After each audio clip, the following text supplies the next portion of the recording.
오늘 우리에게 주신 하나님의 말씀은 구약성경 역대하 20장 20절에서 23절까지 그리고 26절 말씀입니다.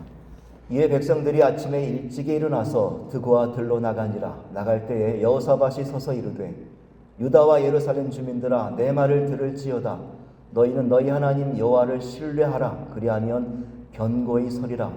그의 선지자들을 신뢰하라. 그리하면 형통하리라 하고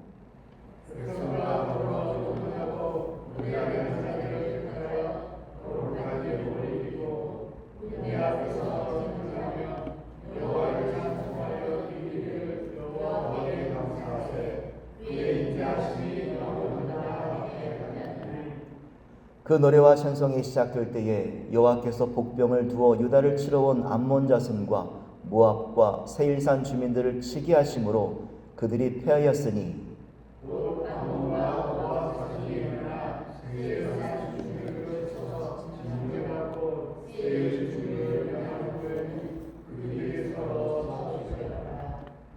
넷째 날에 무리가 브라가 골짜기에 모여서 거기서 여호와를 송축한지라. 그러므로 오늘날까지 그것을 브라가 골짜기라 일컫더라. 아멘.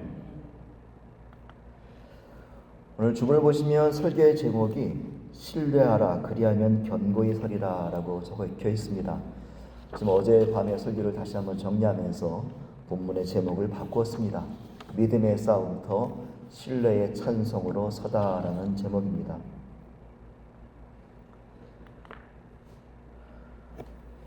요즘 한국의 젊은이들이 부적을 많이 찾고 있다고 해요. 참 신기하죠. 예전엔 부적하면 무속신앙, 미신이다 싶어서 혐오감이 들었는데 근데 요즘은 많이 달라진 것 같아요. 부적도 아주 귀엽고 위트 있게 만들어서 많은 젊은이들의 문화에 흡수되고 있다는 것입니다. 제가 몇 장을 가져와 봤는데요. 맨 왼쪽에 있는 이 부적이 혹시 무슨 부적인지 아십니까? 제가 너무나 필요한 건데요. 아무리 먹어도 살이 안 찌는 부적이랍니다. 두 번째는 시험을 볼 때 아무거나 찍어도 정답에 맞는 그런 부적이랍니다. 세 번째는 그 전날 잠을 못 자도 그 다음날 면접 시험에 합격하는 직장운이고요. 그리고 아무나 만나도 연애에 성공하는 100% 성공률 자랑하는 연애운이랍니다. 이런 부적이 많은 젊은이들 사이에서 놀이문화와 또 그들의 신앙으로 이어지고 있다는 것이죠. 여러분들은 어떤 게 필요하세요? 제가 하나 그려드릴까요? 한국뿐만이 아닙니다. 지난 5월에 발표된 퓨 리서치 센터 보고에 따르면 미국인의 30% 이상이 매년 점성술, 타로카드, 예언자들을 찾고 있다는 거예요. 일주일에 5%가 그들을 찾는답니다. 왜 그럴까요? 삶이 불확실하기 때문이죠. 내일이 보이지 않으니까 두려움이 밀려오니까 뭔가라도 붙잡고 싶어서 그것을 찾아가는 것이겠지요. 하지만 여러분, 우리 신앙인은 거룩하신 하나님을 아버지라 부르며 살아가는 사람들입니다. 다시 말해 우리가 믿는 이 신앙이 우리의 삶에서 영향을 끼쳐야 합니다. 하나님을 믿는다는 이 신앙이 우리의 현실 속에서 능력 있게 작동해야 합니다. 만약 우리가 예배함에도 우리가 기도하고 찬송함에도 여전히 두려움 속에서 벗어나지 못한다면 그 이유는 둘 중에 하나예요. 하나는 내가 신뢰하고 믿고 있는 그 대상이 믿을 만한 분이 못 되든가, 다른 하나는 그분이 믿을 만한 분임에도 내가 온전히 신뢰하지 못하고 있든지, 이 둘 중에 하나라는 거죠. 오늘 본문은 남유다의 여호사밧 왕이 맞닥뜨린 위기 상황으로 시작하고 있습니다. 모압과 암몬과 세일산 주민들이 연합하여 유다를 공격하여 내려오고 있는 거죠.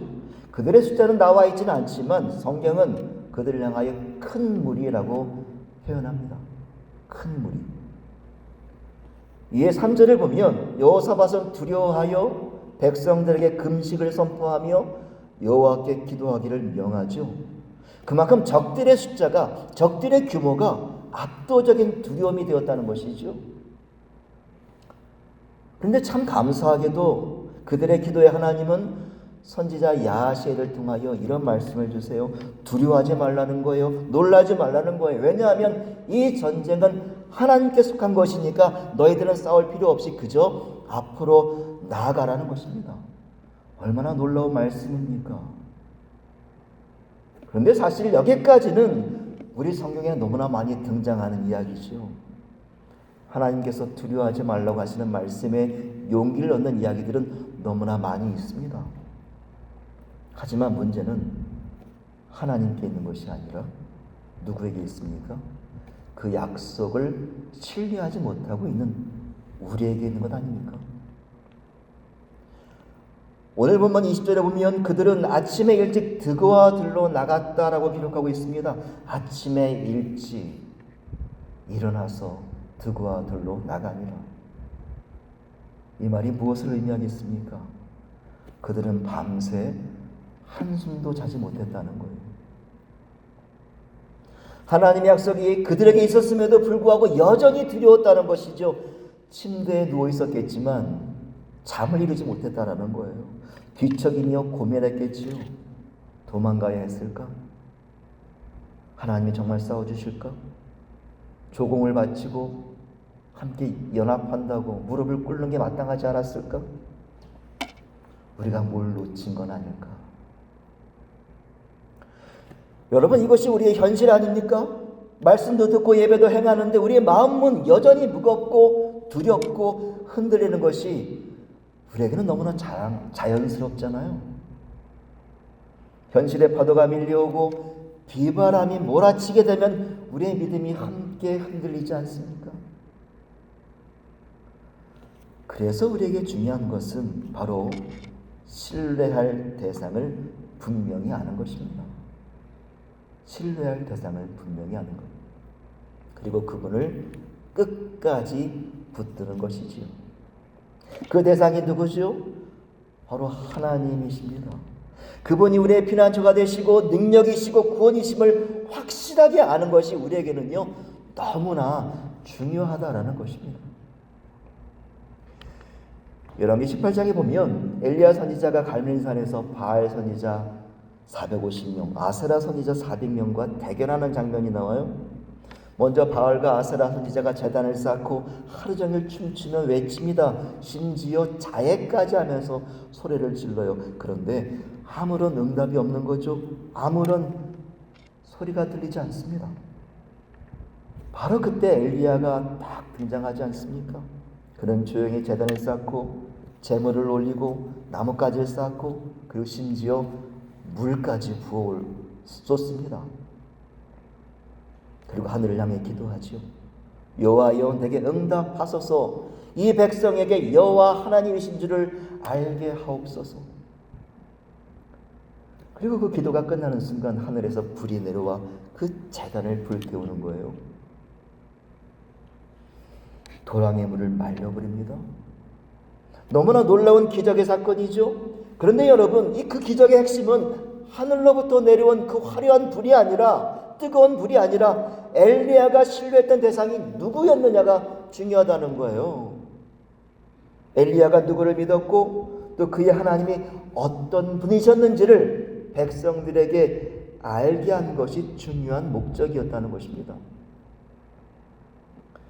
우리에게 믿음이라는 것은 나를 사랑하고 아껴줘서 고마움을 느낌으로 인해 어디 한번 믿어볼까? 내가 한번 믿어줄게가 아니라 믿음은요 그 대상에 대한 완전한 신뢰를 말합니다. 우리에게 불안한 마음을 안정시켜주고 붙들어줄 대상이 필요한 것이 아니라 실제로 나를 구원하실 대상, 오늘도 살아 역사하시는 하나님이 필요하다는 것이죠. 바로 그분을 신뢰하는 것이 믿음이라는 것입니다. 믿음. 오늘 본문에서 여호사밧은 20절에서 이렇게 외쳐요. 너희 하나님 여호와를 신뢰하라. 그리하면 견고히 서리라. 하나님 여호와를 신뢰하라. 그리하면 견고히 서리라.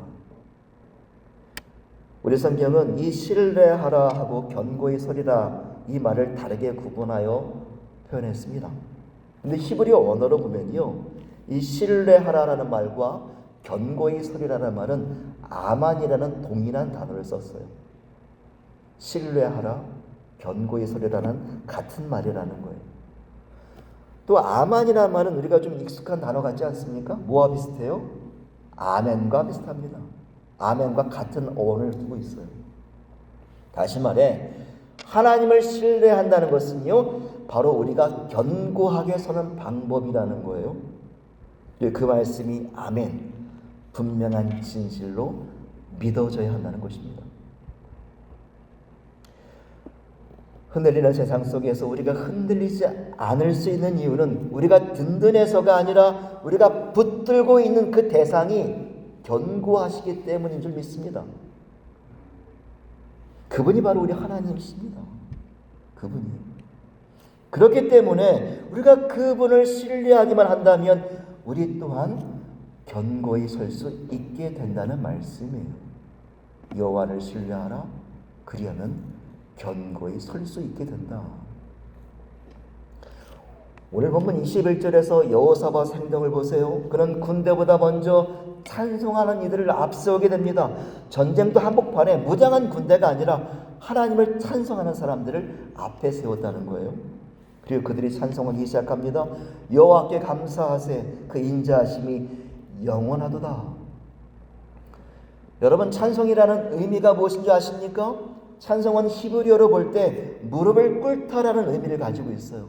무릎을 꿇다. 다시 말해 찬송은 무릎을 꿇는 거예요. 하나님 앞에 항복하는 겁니다. 내 힘과 내 의지를 내려놓고 하나님 앞에 무릎을 꿇는 것이 찬송이라는 단어가 가진 원래의 의미라는 거예요. 오늘 설교 후에 부를 찬송이 찬송가 50장이에요. 그 곡은 내게 있는 모든 것을 주께 드린다라는 가사를 담고 있습니다. 이 찬송가 가사에 드린다라는 표현이 있어서 많은 교회들이 봉헌송으로 많이 부르고 있습니다만, 이 곡은 원래 내가 물질을 드린다는 고백이 아니라 내 삶 전체를 완전히 드린다라는 고백이 담겨있는 찬송입니다. 원곡인 영어 가사에도 보게 되면 I surrender all, I surrender all. 다시 말해 내가 가진 모든 힘과 나를 통제하는 모든 권리와 내가 가진 모든 소유를 다 하나님 앞에 이양하겠습니다. 항복합니다. 나는 주님께 완전히 항복합니다. 이 놀라운 고백이 담겨있는 찬송이 오늘 봉헌송으로 부를 50장 찬송가 가사예요. 우리가 하나님을 찬송한다는 것은 그저 눈물을 흘리며 감정적으로 고백하는 것이 아니라 하나님 앞에 내 삶에 대해 결단하는 고백이 있어야 하는 것입니다. 함께 따라해 보실까요? 나는 더 이상 내 방식으로 싸우지 않겠습니다. 이제는 하나님께 맡기고 그분의 일하심을 기대하겠습니다.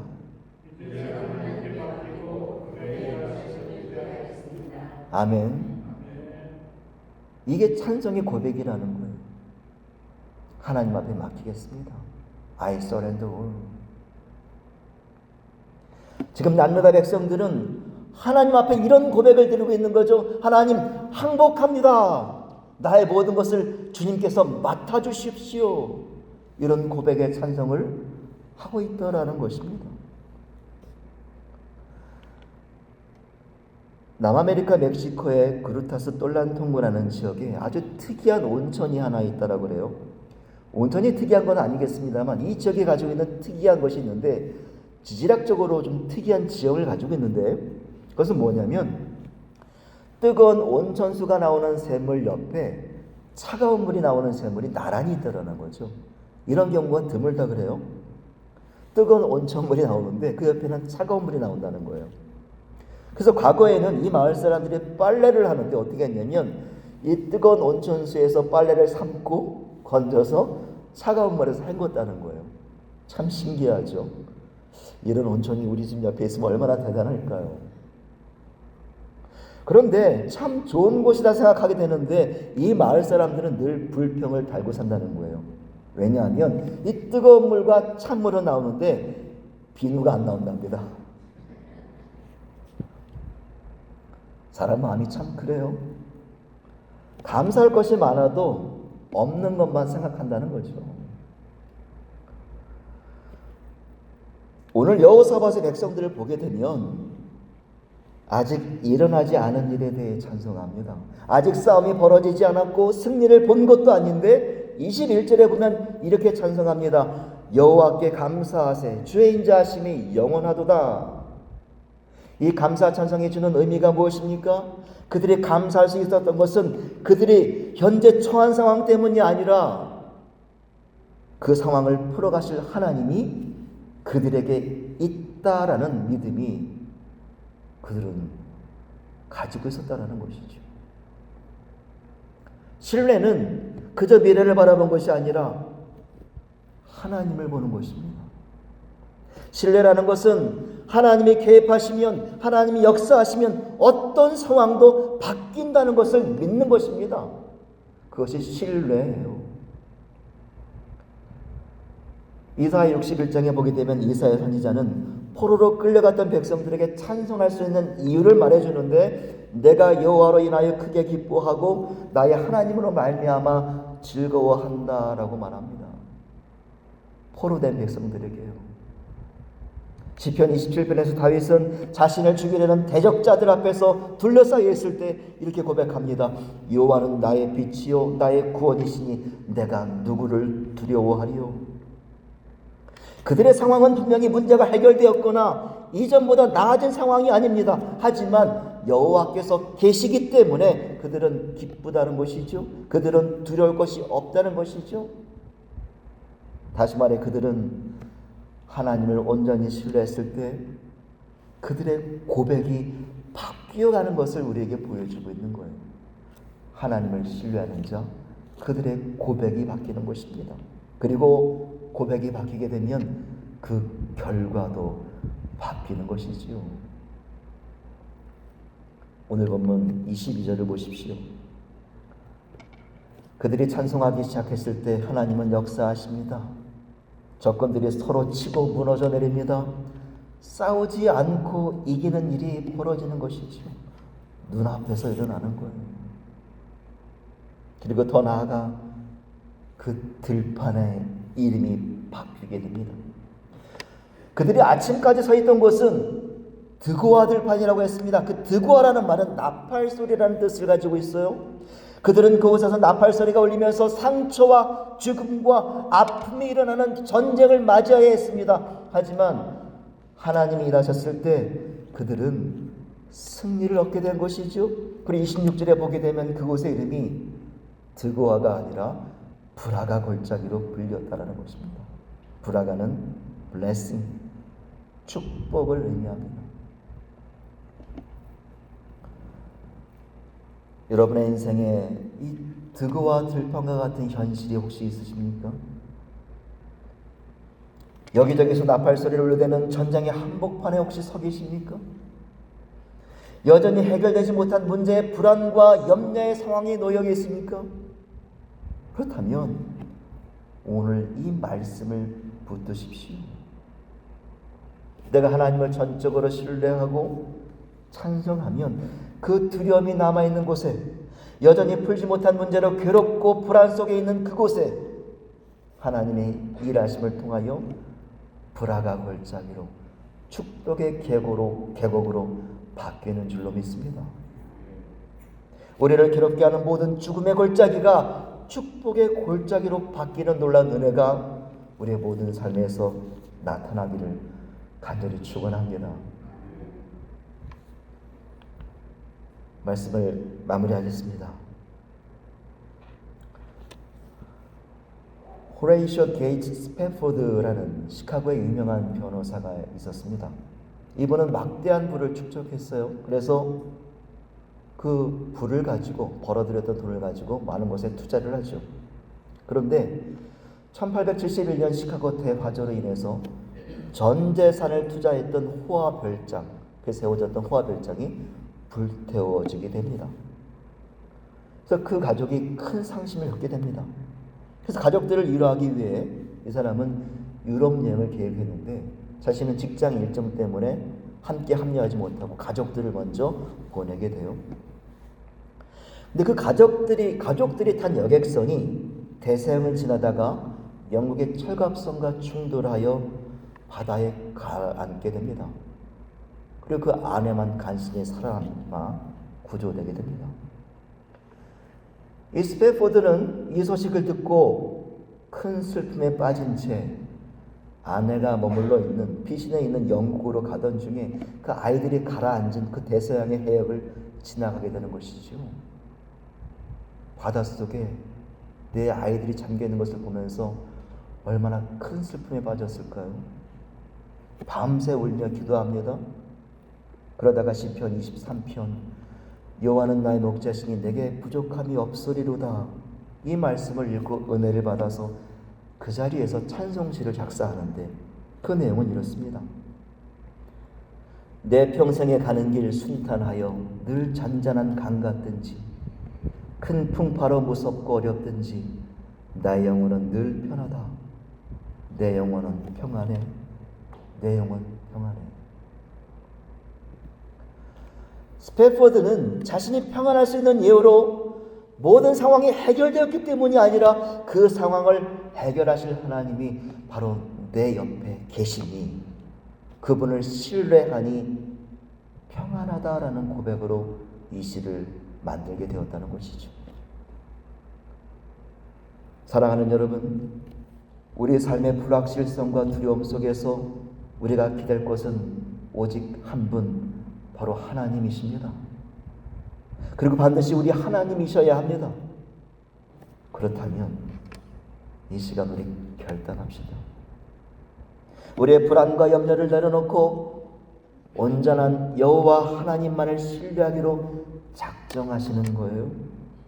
그분은 우리의 모든 상황을 아시고 모든 능력을 가지셨으며 변함없는 사랑으로 우리와 함께 하시는 분으로 신뢰하시는 겁니다. 우리가 진정으로 그분을 신뢰하고 찬송할 때에 그분은 우리를 위해 싸워 가실 줄로 믿습니다.